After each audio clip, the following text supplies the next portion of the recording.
Today on the podcast, I've got Louise Bamford. Myself and Claire had a really interesting conversation about her as a sleep consultant, what she offers to families. She does specialise in working with newborns and toddlers. Claire offers some really good advice on anyone suffering postnatal anxiety. She talks about her experiences and practical things you can start doing day to day to help you feel better and to help your child sleep better. Really great, informative podcast today, guys, so I really hope you enjoy it.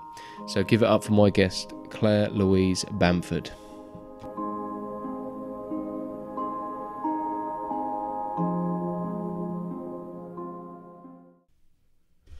Okay, guys, and welcome to episode 7 of CazCast. Today we have Louise Bamford. Claire is a sleep consultant who specialises in working with parents with newborns and toddlers that are really struggling to get their sleep, which is having an impact on family life and school life, etc. So Claire's coming today to talk to us and to give us some advice. So thanks for coming in, Claire. You're more than welcome. Thanks for having me. No problem. Cool. So let's just start with, if you could tell us just a little bit about your background and how you first decided to become a sleep consultant and how you got into it. Okay. So I first got into becoming a sleep consultant because of my daughter. So Caris is 2 now, but when she was first born, she was pretty good at sleeping actually to begin with. So we had a few months of just some night feeds and things, which is obviously perfectly normal. And I suppose I was a little bit smug at the beginning, and I remember sort of saying to my husband, "Oh, this is actually quite easy." Yeah, and all going too smooth. Yeah, definitely. And it was sort of, I kind of thought, well, this isn't as hard as everyone made out. And then we got to about 4 or 5 months, and it suddenly wasn't working very well at all. And her night times were horrendous.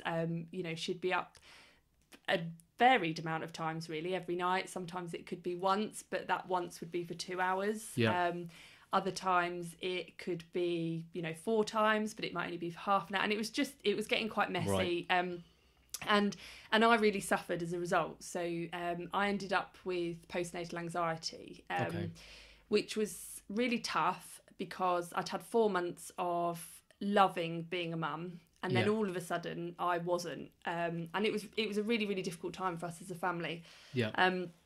And so, as I'm sure all mums do, I was busy on Google trying to find out how do I get my baby Googling. sleeping. It can be bad. And it was horrendous. It was the worst thing I could have done because there's so much out there. That's the problem. There's too much, and once you start, it can be bad. You think you got a cold, and you have a look on Google, and you got a couple of days left. Exactly, and that's I think there was too much out there for me. And obviously, when it all first started, I didn't perhaps realise I had postnatal anxiety.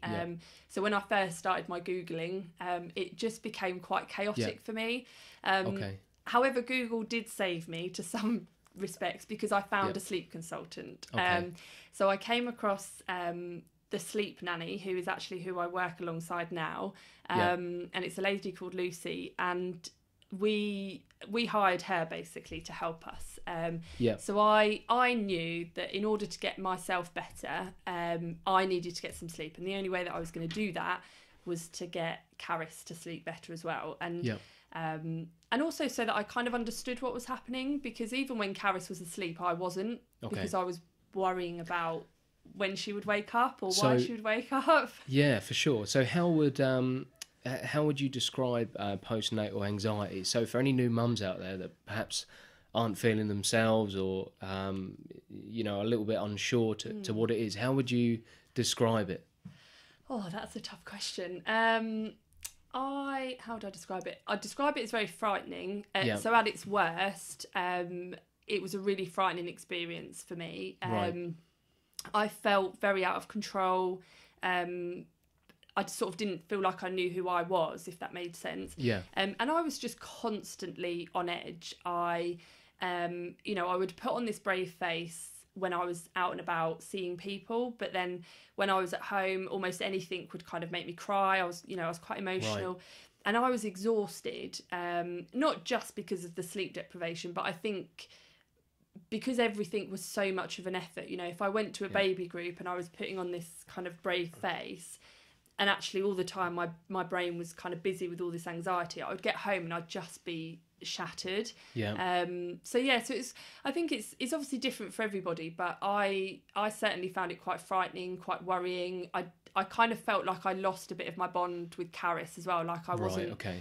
Me and her weren't attached in the same way that we had been for those first few months. So yeah, I'm guessing that's because similar to anyone that's had bad sort of batches of anxiety.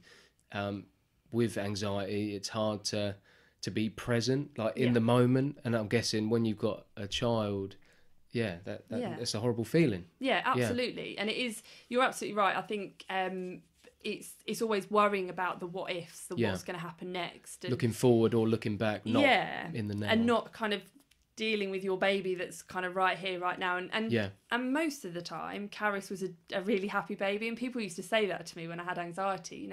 What are you worried about? She's really happy, you're doing really well. Yeah. But I couldn't see what was in front of me. I was just worrying about all the stuff that was going on, and so I think that was why I was always so tired, because I don't think my brain ever really switched off. Yeah. It was just kind of a constant brain battle, I think. Yeah, and it does make you, because of the physical symptoms of anxiety as well, it does make you tired. Absolutely. Okay. Yeah. So there's different, can it come in different forms? So there's no one answer. It is, everyone has different triggers, I'm guessing. It can stem from anything and start at sort of any age. Yeah, absolutely. I think and I've spoken to other mums, like friends of mine, that have also got anxiety, some of which had anxiety prior to having babies and some of which have had it since having babies.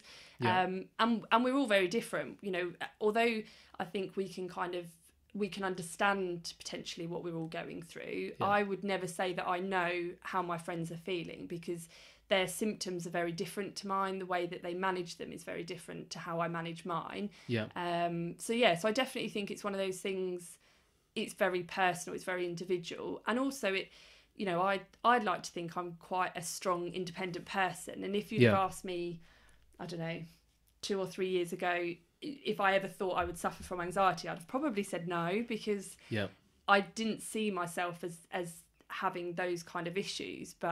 And so I suppose it can kind of get anyone, really. And it came on very quickly for me. I think that was the frightening thing for me. I sort of went from loving being a mum to being almost in crisis with my anxiety, and having to go to the GP and things like that within the space of a few weeks. So it was a real sudden thing for me. So if there's any other mums that kind of think that they're struggling or are worried about stuff, then I'd definitely urge them to go and talk to people sooner rather than later, because I think it's very easy to kind of ignore that it's happening. Yeah, and there's so much out there about mental health now. I don't think there's that association anymore, or hopefully it's definitely going that way, with linking anxiety or depression to weakness. I don't think that's just not the case anymore. No. And the more people that come forward, the better it's going to be. Yeah, absolutely. And I definitely found when I told people what I was struggling with, it suddenly became very apparent that actually there are other mums out there that are just the same. Yeah.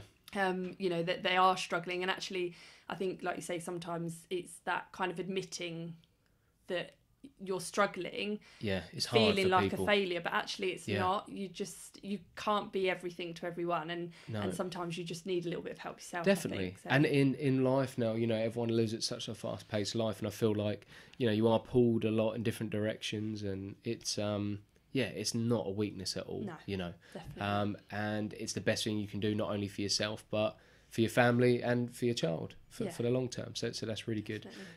Cool. So you said you found a sleep consultant. So How did you first, did someone mention it to you? How did you first hear about a sleep consultant? No, so I didn't really know they were a thing. I have to be honest, before we had Caris, I didn't know that somebody did that. And the average person probably don't realise. No, and I think unless you have sleep challenges, you perhaps wouldn't know that help is out there. But we just came across Lucy just by chance, really, just from good old Google. Good old Google. Probably the only comes in thing. handy sometimes. Yeah, definitely.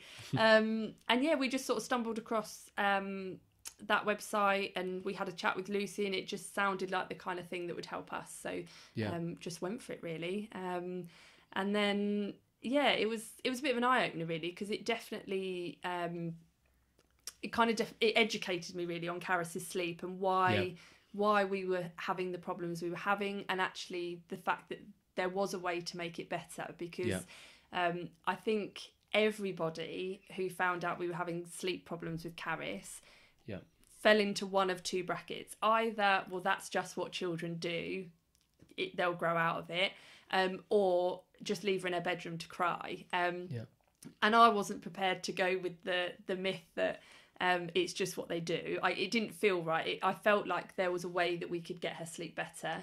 And equally, I'm not a fan of leaving little ones just to cry. So when we found Lucy, it was a bit of an eye-opener, really. And within a couple of weeks, Caris was sleeping amazingly. She was sleeping through the night. We understood her sleep. We knew how to manage her sleep.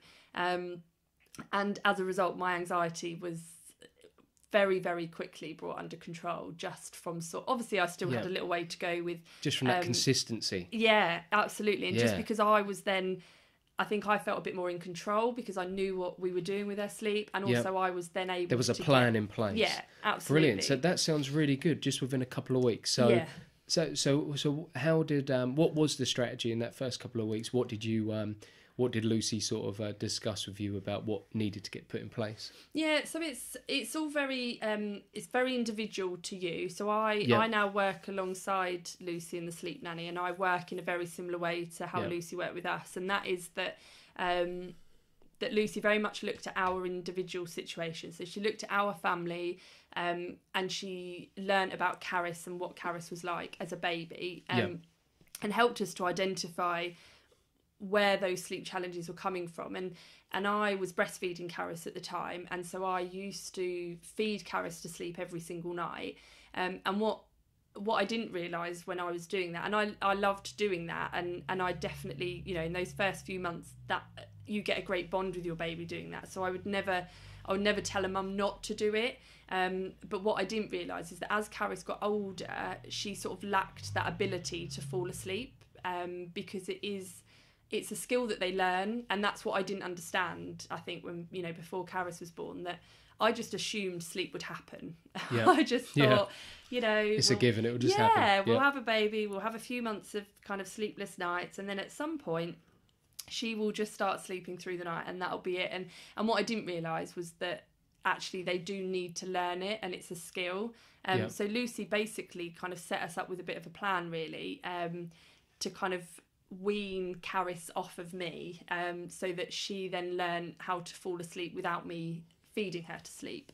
So and that's what kind of worked for us. So they're all, like I say, as as a consultant myself, there's no kind of quick fix with any of these families that I work with. It's about identifying what are the sort of common things that you've come across to the reason that why babies and toddlers sort of aren't sleeping. What are there common things that keep coming up, like patterns to why children aren't sleeping? Yeah, so I would say there's two kind of main sort of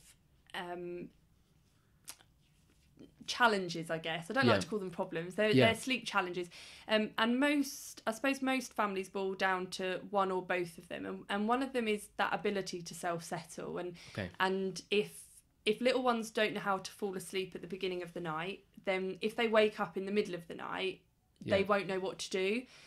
So lots of families, rock their babies to sleep and feed their babies to sleep and all of those things. And as I've said, in those early months, those things are so important for your baby. They need them. But as they get older, they equally need to learn how to do that for themselves. So self-settling is a huge part of the work that I do with families. And also when little ones are really overtired, I get lots of families that are like, I don't let them nap anymore, or I've cut their nap out of their, down to just half an hour. And actually sending little ones to bed exhausted almost inevitably ends up with sleep challenges during the night, whether that be them waking up in the night or waking up really early in the morning. So keeping the children awake for as long as possible and not letting them nap, you wouldn't advise that? No, absolutely not. No, and it's definitely that is a myth. That is a myth, right? Yeah, okay. There is this kind of keep them awake all day and they'll sleep all night. It really is kind of counterintuitive, and I think this is why lots of parents fall into kind of challenges with their little one's sleep, because actually a lot of children's sleep is counterintuitive. You would think that if you kept them awake all day and they were exhausted at bedtime, they would sleep really well. It would make sense. But it is completely the opposite. And actually, the more rested they are during the day, the more rested they'll be at night time. They'll actually sleep a lot better. So it's just getting them into that. So it's teaching them how to sleep. Yeah, that's absolutely. pretty much getting them into a pattern. Yeah. Okay. Yeah. And is there a particular time that is best for children to sleep, and does age play a big difference in how much sleep children need and newborns need? Would you be able to briefly talk about how much sleep children need to for optimal definitely. for health? So there are all children are individual, but there are definitely some kind of guidelines that 99% of babies will fall within, and certainly newborns particularly need a huge amount of sleep, way more than we perhaps think, and they'll sleep for a huge proportion of their sort of 24-hour period. It might be quite unorganised sleep, so it won't necessarily all be at night time, and it won't be in any kind of regular pattern. But as newborns, they need a lot of sleep. And it's only really when they start getting to around about the sort of 5 or 6 month mark that actually they start falling into some more kind of regular sleep patterns in terms of their naps and things like that. So most little ones, right up until the age, I work with families up until the age of 6, and all of those little ones up until the age of 6 definitely need a good sort of 11 to 12 hours of sleep a night.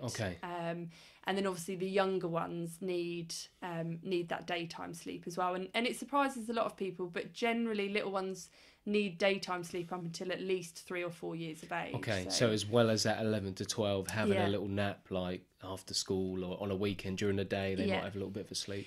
So the little ones, up until about, on average, about 9 months, they'll have 3 naps a day, which sounds like quite a lot, but they really need that.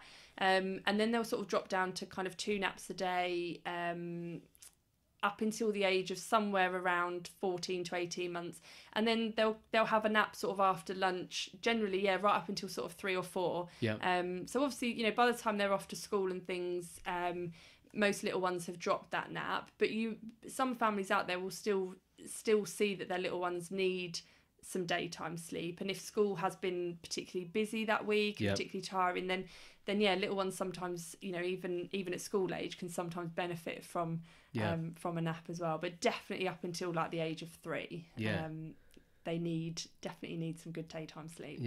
Good. And I'm sure it just it's going to enhance everything. For instance, a 4, 5, 6-year-old just starting school, and if you're the absolute basics is getting them enough sleep so they can go to school and function at their best.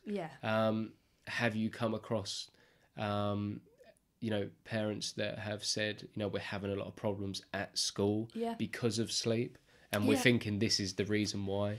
So we do. Obviously the younger one, the younger babies, when I work with them and their families, obviously the kind of negative impact of the sleep is very different. But certainly when they get older, school is really tiring for them. And again, I think people think that if their child's exhausted from school, they're going to sleep really well, and sometimes that can be the opposite, and they really struggle at bedtime to kind of settle down for their sleep and things like that.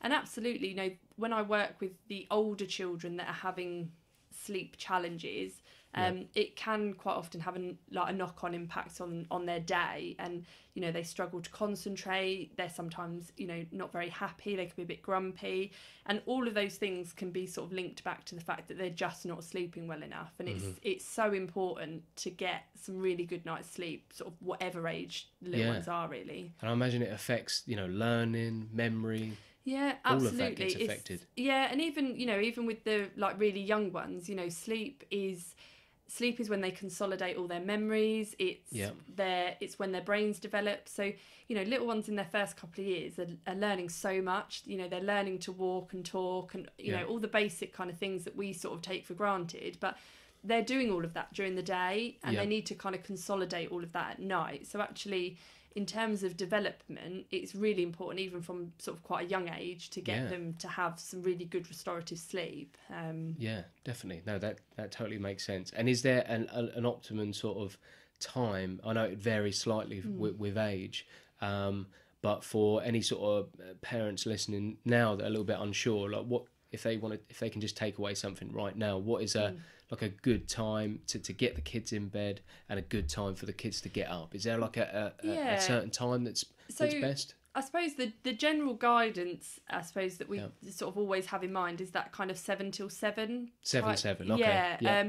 And again, they're all different. They're all very individual. Summer, winter, that must affect it. Absolutely. The clocks. Yeah. You know, the clocks can really kind of throw little ones out. You know, the summertime can really throw their body clocks out because they don't understand it's nighttime when it's glorious sun. And we've had an amazing summer this year.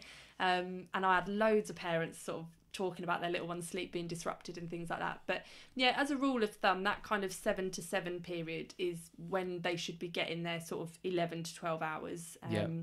Some might be a bit later, you know, some of the older ones might not go to sleep till perhaps nearer 8 and still sort of, you know, wake up around 6, 7 o'clock in the morning. So as they get older, obviously they have slightly less sleep at night. Definitely. And I suppose the problem, the challenges come when they get older. For instance, my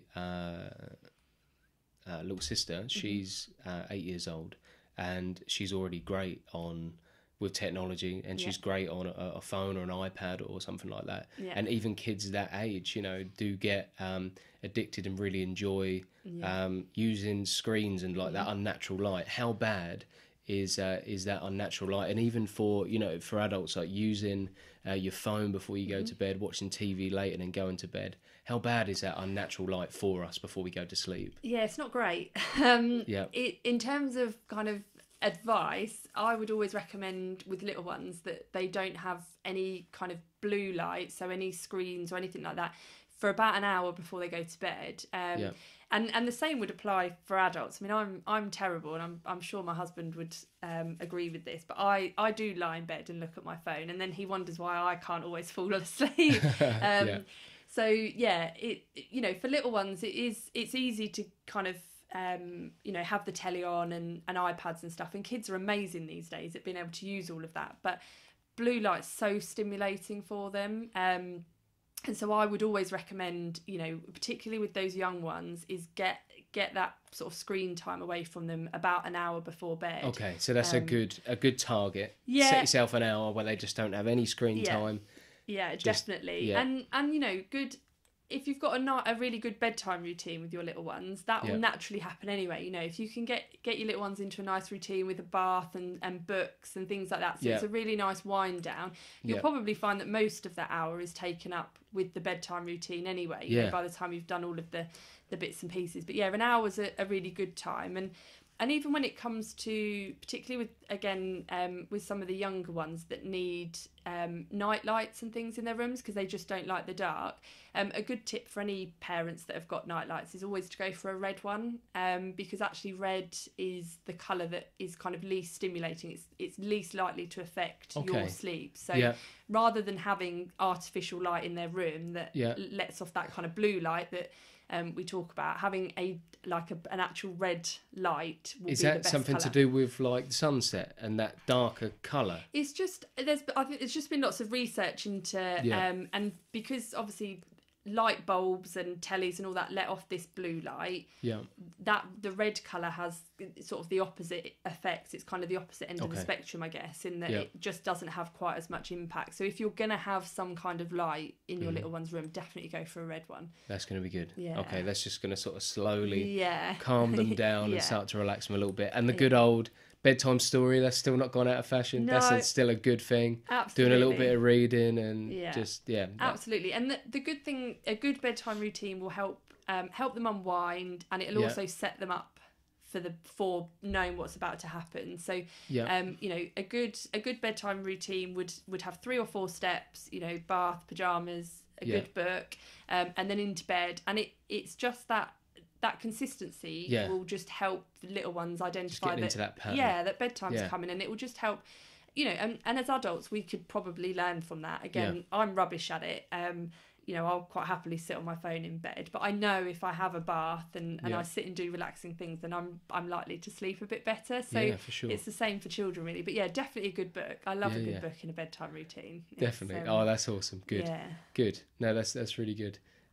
Okay, so what about with children that have so they're like really attached to something? So say, like as a classic example, you know, they want, when they go to bed, they want to have you know, whether it's a dummy or their favorite blanket or a bear or whatever it is. If they get really attached to something, is there anything you know, that you can do to sort of transition that phase? I guess it depends what it is, and actually for little ones those sort of comfort things are great, you know. If it is a toy helps, or something, then fantastic, keep it going. I suppose the issue becomes when like you mentioned dummies there. Dummies are often they're either a great help for sleep or a massive hindrance. And some little ones just use dummies to help them get off to sleep, and that's great.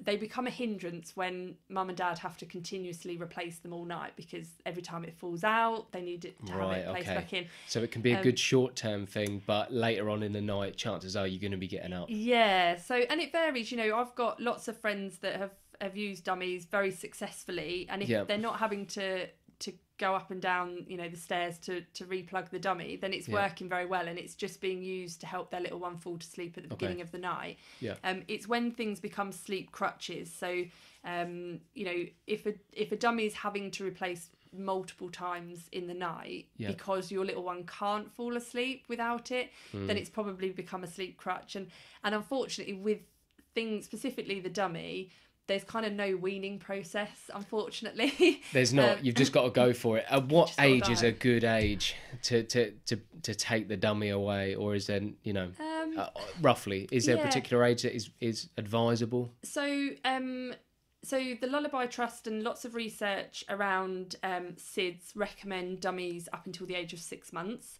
but from there they have very little or no impact on SIDS. So from 6 months onwards, you could definitely consider getting rid of it.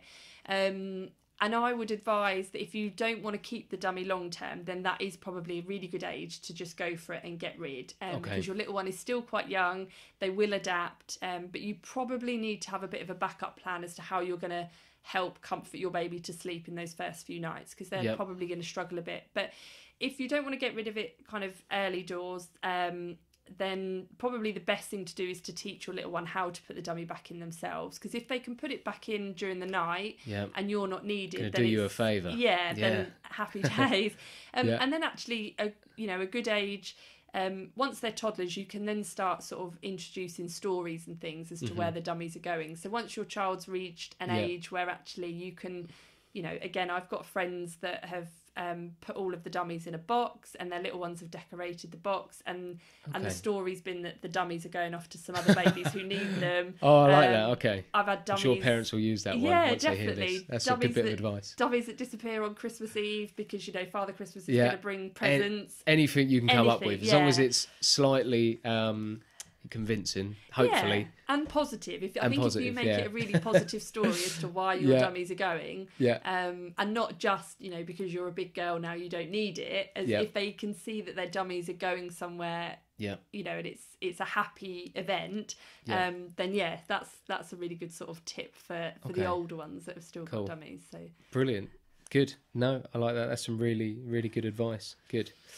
So we said about with dummies, and we spoke a little bit about that. What about with children traveling in the car? So like parents like taking their kids in the car, like if the kid's not necessarily enjoying going in the car, or they're having problems with sleeping, or taking away their dummy when they're traveling. Is there any advice traveling with kids in cars and car seats or anything like that you can share? I guess in terms of sleep, motion is quite a good way of getting little ones to sleep, full stop. So particularly with kind of daytime sleep, I wouldn't recommend that families start driving their little ones round the block every night just to get them to bed. I'm sure parents have done that. Yeah, I know several. 100%. In fact, I'm fairly certain I've done that once a couple or twice. Of nights. Gone for a little drive. There's motion is a great way to get them to sleep, particularly for those sort of daytime naps. And I know lots of families, when I work with them, naps can be really challenging, and so we always kind of have motion as like a backup plan, if you like. So if they're not able to get their little ones to nap in the cots, or their naps are really short, then actually sometimes a motion nap is better than nothing. So the push chair or the car or whatever, just to get their little ones to sleep, is kind of could be the difference between their little ones going to bed really overtired and having enough sleep to kind of get them through the night. So there's a good backup plan to have a good motion nap. Brilliant. Sounds good. Cool.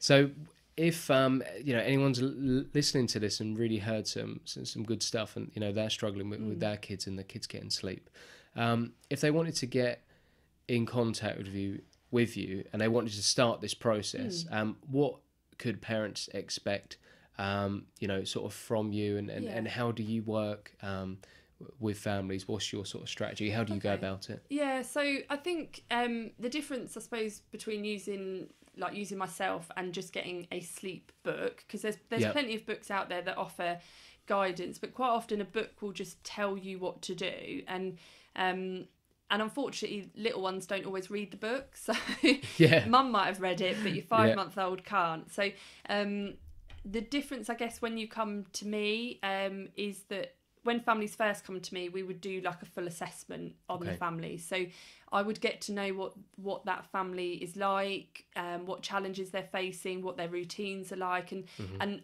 understand what's happening in their house, because until you know exactly what's happening, it's very difficult to then fix it and to deal with those sleep challenges. So all families that come to me for support would get a full assessment, and then we do like a full consultation with the family. So I would, and I'm very lucky because I do it all via FaceTime calls, so it means I can help families regardless of where they live. Where they are. That's brilliant. Which is amazing, and the families that I've helped so far have been all over the UK.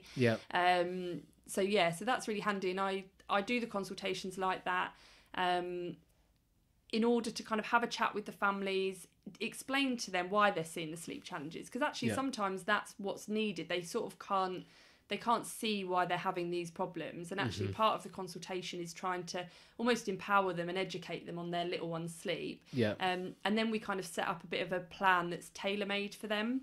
So none of the plans that I put in place for my families are ever the same. They're all very individual, bespoke plans that the families are happy to work with, because it's important that I work with the families as opposed to just telling them what to do, because a book can tell them what to do, but what it can't do is help guide them and support them through that process. So you'd get like a consultation and then some support calls afterwards. So I work with families to get them from A to B effectively. So get them from those sleepless nights right through all of those obstacles, and within about 2 to 4 weeks, families that I work with have reached their sleep goals. And we've got little ones sleeping soundly, which is awesome. That's brilliant. So really it's not about, okay, you're doing this wrong, it's more about teaching, educating, and actually making people realise, like, you are doing your best. Don't be so hard on yourself, but just start implementing these. So it's more about being Mm-hmm. sort of proactive, learning some new skills, some new strategies, and implementing those. Yeah, absolutely. Yeah. And there's no, when families speak to me, they're almost a bit embarrassed, and they're like, "Oh, I've done this, and I know I shouldn't have done that." And there's no should or shouldn't about it. As parents, we do what we do to get sleep, and what can quite often happen, and it's certainly what happened with me and my husband and Caris, is that you end up in a cycle of just doing whatever is necessary to get your little one to sleep. And so families fall into those traps quite regularly, because naturally as adults we want to be able to sleep as well. So when they come to me, hopefully they start to understand why their child is responding in that way, and understand how to make it right again. And I've had loads of great feedback from families that have worked with me. We've reached their sleep goals, but kind of beyond that, they then know how to deal with sleep challenges in the future, because they actually understand the sleep, and it's not just me saying, right, you need to do X, Y, and Z. It's about educating them as to why those things need to happen and how they'll help. So brilliant, that's good. So they're learning a lot along the way as well. That's hopefully. Awesome. Cool, good. No, that's really good. Cool. So if people want to get in contact with you, where can they find you, and what's the best way to contact you? Okay, so there's a couple of different ways. So I have my own Facebook page, which is Claire Louise Sleep Consultant, and I post loads of stuff on there, loads of little tips, articles, and every Sunday I do a Facebook Live, so parents can come on. That's awesome. Yeah, they can ask me their questions. Yeah. So Facebook's a great way of getting hold of me. And also I'm on the Sleep Nanny website. So Sleep Nanny is who I mentioned right at the beginning, which is who I worked with as a mum. Yep. And Lucy trained me. So I've also got my own page within the Sleep Nanny website that's got all my details and stuff on it. So there's a couple of different ways that they can get hold of me. And if you're listening to this, guys, I'll also put a link up when I post this on YouTube and SoundCloud, so you can get a link to Claire's page on there. That's brilliant, Claire. We've covered a lot there, and you've gave us some really good information. I think people are really going to benefit from everything that we've spoke about, and it's gave people a really good insight to what you do and how you can help their family. So I really appreciate it. So what we do is we always finish up with the 3 areas of inspiration. So this is where I'm going to ask you a book and a film and a person that's inspired you. So let's start with a book. So a book that you love or that has inspired you, or that you'd want other people to read. Yeah, okay. So I had to think about this, and I think probably the book that I enjoyed the most when I became a mum is a book by Giovanna Fletcher called Happy Mum, Happy Baby. Okay. And I love that book because it's about her story as a mum, and how actually it's when you have a baby, it's your journey. And you be the mum that you want to be, regardless of what other people are doing and all those kind of things. And I loved reading it as a new mum. One, to kind of, it's always nice to know what other mums are going through, and you can kind of relate to her in that sense. And, she's very famous, but she still struggled with her journey, when she was a mum. Yeah. But also, just to kind of help you identify that actually you don't have to parent from a book. You don't have to parent the way that, your best friend or your mum did or whatever. You can parent the way that you want to parent. And so, I love that book. It's a really good, light-hearted read. But it's quite empowering, I think, for new mums. It teaches you that you can still be yourself and who you are, and be a good mum as well. Absolutely, Brilliant. That sounds really good. And what about a film? Doesn't have to be a serious one, but have you got a film that that you love? So, I mean, this is a terrible question for me because I'm rubbish with films, and again, I'm sure my husband would agree with that. We have very different taste. I'm generally all about a good rom-com. But probably my favourite at the moment, and probably will be one of my all-time favourites, is The Greatest Showman. I've still never seen it. Oh, you've got to watch it. It's so good. It's a family love of ours. Me, Matt, and Caris all enjoy it. Okay, so good family film. Really enjoy it. And actually, it's got a really good story behind it in terms of, he had a dream, he chased the dream. And it's just a lovely story, and it's got a great soundtrack and everything. Okay, so, cool. I love that. Check that one out, guys. And what about a person who in your life has inspired you? So this one was a difficult one to think about because lots of people have inspired me in lots of different ways. Times of your life. Yeah. I suppose, and it almost sounds slightly corny, but probably the person that's inspired me the most recently is my daughter Caris. Yeah.